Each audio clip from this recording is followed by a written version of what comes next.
Hey, and welcome to this week's Sunday Recap. Today we're talking about two different lessons that we've discussed this week. The first is our Jesus in the Old Testament study, where we looked at the lives of Abraham, Sarah, and Isaac. And the second is our final study in our Jesus in Stress series we've been doing during Sunday school. So let's start by looking at the book of Genesis in the Old Testament. We studied the lives of Abraham and Sarah, who start our stories with the name Abram and Sarai. And God establishes a covenant and a promise with Abraham. We see him say that Abraham's going to become the father of all nations, that he will have more offspring than all of the sand on the seashore. But this is hard to believe because Abraham is 75 years old, and he and Sarah have never been able to have children before. Abraham wants to be faithful and trust God, and he does for the most part. He makes some mistakes, and he and Sarah take matters into their own hands when the timeline isn't exactly what they have in mind. It takes 25 years for God to fulfill this promise in their lives and bring them their son Isaac. And in the meantime, while they are mostly faithful, they do make some mistakes along the way. In this way, we see reflections of Jesus where Jesus listens to God and trusts him fully, but the difference is he doesn't ever take matters into his own hands.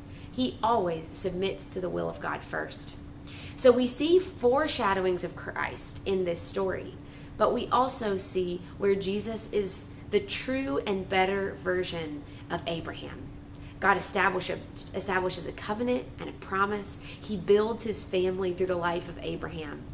And he does the same through Jesus in an eternal way, in a perfect way, in a way that's both just and merciful.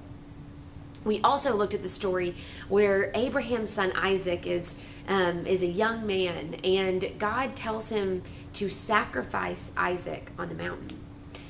This is a really tough story for us to swallow for a lot of reasons. How could a father go and sacrifice his son? It's foreshadowing of Christ again, because that's what God will have to do through the death and crucifixion of Jesus.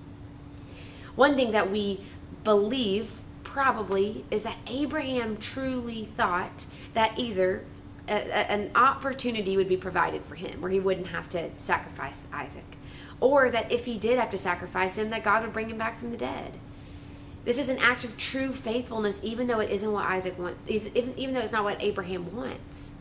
Isaac carries the wood up the mountain, just like Jesus carries the cross.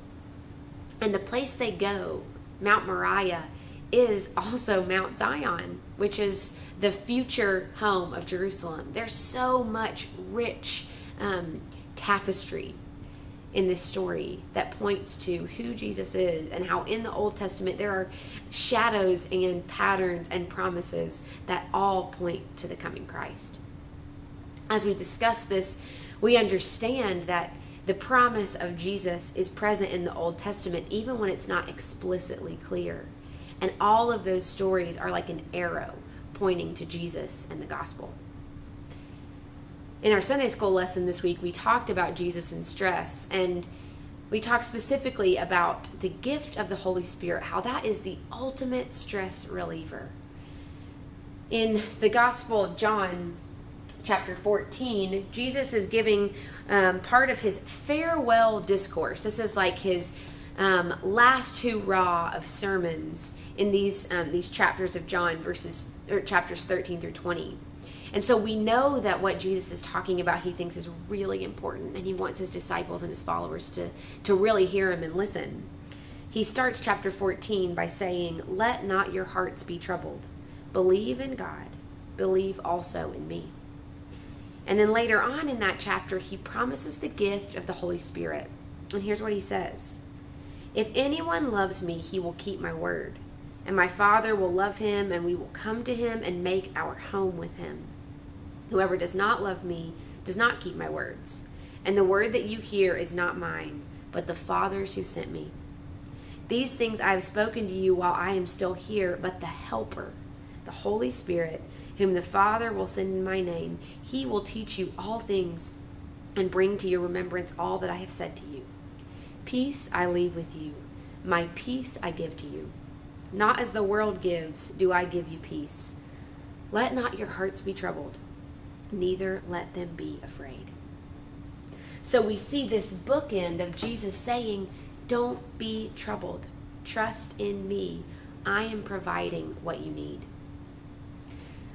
We know that there's a lot of stress, anxiety, and fear circling around our lives all the time right now, whether it's personal or communal. There's just a lot happening that makes us feel anxious and scared. And this promise that the Holy Spirit is with us when we are followers of Christ is much better than a self-care list.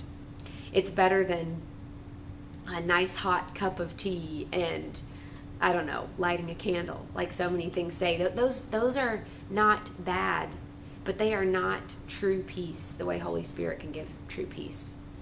And so when we connect these two stories together, when we think about the Old Testament promising Jesus' presence, and then we think about Jesus promising us the Holy Spirit, we're reminded that this whole story is about rescuing and redeeming each of us into God's family.